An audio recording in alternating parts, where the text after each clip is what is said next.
बताऊंगा। सबसे पहले इलेक्ट्रॉनिक विन्यास को निकालने के लिए हम लोग को 2-3 चीज़ों का एकदम ध्यान देना ज़रूरी होगा। सबसे पहले किसी भी एलिमेंट का सिंबल यानी संकेत, किसी भी एलिमेंट का परमाणु संख्या यानी एटॉमिक नंबर याद होनी चाहिए, तभी हम लोग उसके बाद रही बात तो उसके में ये किस ब्लॉक का एलिमेंट्स है, ये भी हम लोग को पहचानने के लिए सभी कुछ बातों पे हम लोग को ध्यान देना होता है।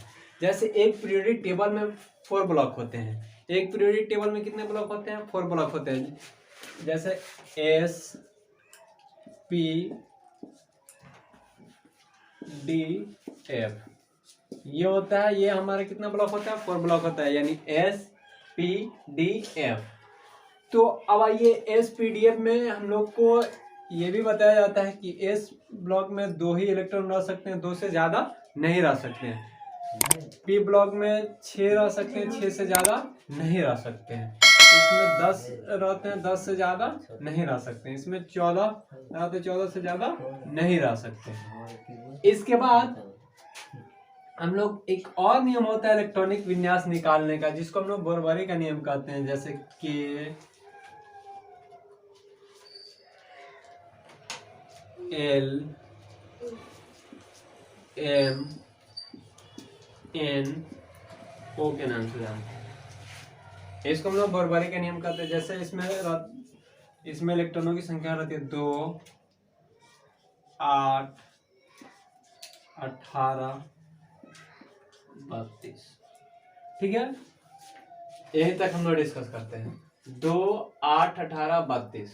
तो किसी भी एलिमेंट का हम लोग को इलेक्ट्रॉनिक विन्यास निकालने के बाद ही अगर हम लोग से एग्जाम में कोई पूछ दे, या किसी भी कॉम्पिटिटिव एग्जाम में, या हमसे कोई भी इलेक्ट्रॉनिक विन्यास यानी संयोजकता पूछ दे, तो हम लोग को सबसे पहले इलेक्ट्रॉनिक विन्यास निकालने आएगा, तभी हम लोग आसानी से निकाल कर बता सकते हैं। तो जैसे हम लोग को एक होता है, ये हम लोग निकालते हैं सोडियम का। सोडियम इसका परमाणु संख्या होता है 11। ये लैटिन भाषा से लिया गया। सोडियम को हम लोग नेत्रियम के नाम से जानते हैं। इसका इलेक्ट्रॉनिक विन्यास हम लोग निकालते हैं। तो सबसे पहले क्या होता है, हमने अभी आप लोग को बताया, इस ब्लॉक में इलेक्ट्रॉनों की संख्या अधिकतम से अधिकतम कितनी रह सकती है? 2 रह सकती है। तो जैसे 1s2। उसके बाद होता है, ये इसका फॉर्मूला होता है 1s2, 2s2, 2p6, 3s2,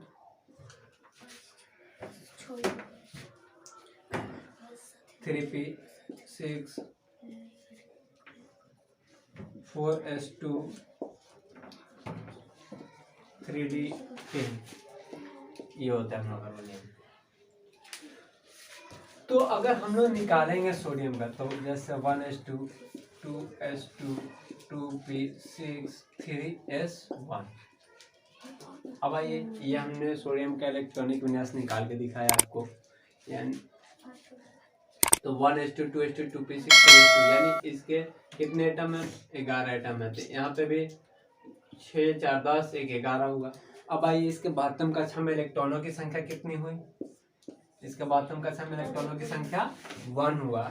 इसका अगर वैलेंसी भी हम लोग से पूछा जाए या संयोजकता, तो इसका 1 ही होगा। ठीक है, आप लोग को एक रूल बता देते हैं। किसी भी एलिमेंट का अगर हम लोग इलेक्ट्रॉनिक विन्यास निकाल लेते हैं, निकालने के बाद अगर 1, 2, 3, 4 आए, तो उसका वैलेंसी यानी संयोजकता उतना ही हो जाता है।